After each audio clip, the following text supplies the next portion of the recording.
देखो फरा, मेरे साथ झूठ मत बोलना। मैंने तुम्हें खुद देखा है मुराद के साथ। फारा, फारा तुम्हारा इम्तिहान कब से हो रहा है? फारा, तुम्हारे इम्तिहान कब से हो रहे हैं? फारा, बड़ी अम्मी आप कुछ कह रही थी? अरे बेटा कब से आवाजें दे रही हो, सुन ही नहीं रही? सॉरी, मुझे पता ही नहीं लगा। पता तो चलेगा, सब कुछ पता चलेगा। क्या कह रहे हो? क्या पता लग जाएगा?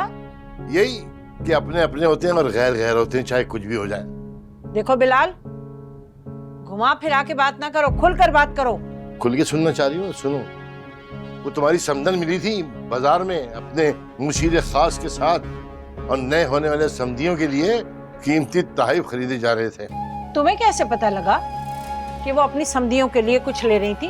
और अगर ले भी रही थी तो तुम्हें काहे की तकलीफ है? अपने पैसों से ले रही थी ना, तुम्हारे पैसों से तो नहीं। तुम्हारा तो मसला ही यही है शाहीन बेगम कि तुम बात को समझना ही नहीं चाहती। ये जो समधी है ना तुम्हारे, इन्होंने कभी समधी समझा ही नहीं अपना, और ना तुम्हारे बेटे को दामाद वाली इज्जत दी है कभी। और वो जो नए समधी हैं उनके लिए सब कुछ हो रहा है, क्योंकि वो उनका सगा भतीजा, उनका अपना। और तुम और तुम्हारा बेटा शुरू से उनके लिए गैर हो और गैर ही रहोगे।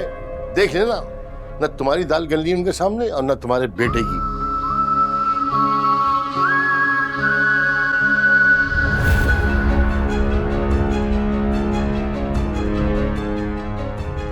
सोनिया बेटा छोड़ो तुम, ये तो बोलता ही रहता है, जो मुंह में आए। तुम अपने दिल पे ना लो, हैं?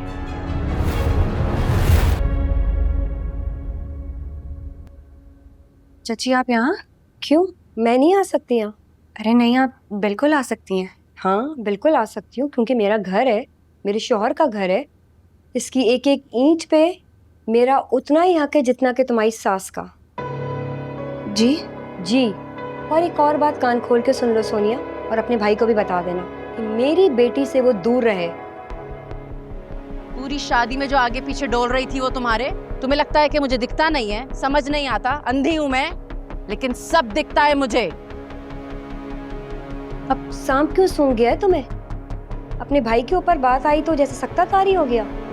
मेरी एक बात याद रखना सोनिया, मेरी बेटी मेरा गुरूर है, और मैं ये गुरूर इतनी आसानी से टूटने नहीं दूंगी। ये आप क्या कह रही हैं और क्या किया भैया ने? मैं कुछ नहीं जानती हूँ। तुम जानती हो या नहीं जानती हो, लेकिन मैं इतना जानती हूँ कि मेरी बेटी झूठ नहीं बोलती। उसे दूसरों की तरह फरेब देना नहीं आता। जो उसके दिल में है ना, वो इसकी जुबान पर होता है। लेकिन आप ये सब मुझे क्यों सुना रही हैं? क्योंकि तुम्हारे भाई की वजह से ही मेरी बेटी के किरदार तक बात आई है।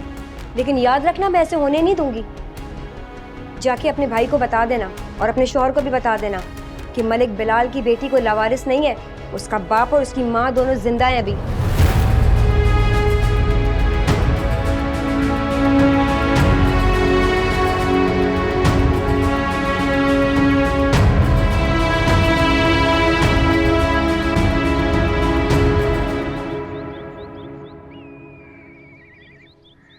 अरे बीना, इतनी चाहत से बुलाया था उसने मुझे, क्या करता मैं?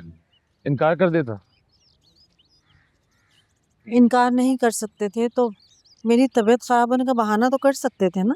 नहीं तो तुम्हारी तबीयत का तो बताया ना मैंने उसे, और कह रही थी कि आएगी वो तुम्हारी इयादत के लिए। अच्छा, आई तो नहीं है अभी तक? बस कर दो बीना, आ जाएगी वो। तुम्हें पता है कि मुराद को छुट्टी मिलती नहीं, और जहां तक ताल्लुक है नियाज हुसैन का, उसे यहाँ के रस्तों का पता है।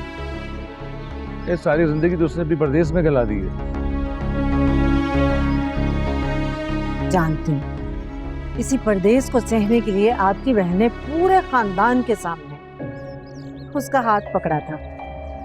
सब याद है मुझे, हम आज कुछ नहीं भूले हुए। क्या हो गया बीना, तुम सब कुछ भूल क्यों नहीं जाती? तो सब ठीक हो गया है, उसकी बेटी को तुम बहू बना के ले आई हो। दिल बड़ा करो थोड़ा अपना। मेरा दिल भी बड़ा है और ज़र्फ भी। अगर आपकी बहन की तरह मैं कम ज़र्फ होती तो उसकी बेटी मेरी बहू नहीं होती आज। ले आ गई आपकी बहू। आज मेरे सामने इससे पूछ रहे हैं कि जब से ये ब्याह कर मेरे घर में आई, मैंने इसकी माँ के माजी का ताना इसे कभी दिया हो या कभी भी कोई बात की हो, मेरे सामने पूछो। क्या हुआ है मामू जान? नहीं कुछ नहीं, कोई बात नहीं, तुम चाय निकालो। पापा प्लीज, आपको पता है डॉक्टर ने क्या कहा था, अम्मी को टेंशन नहीं देनी है प्लीज।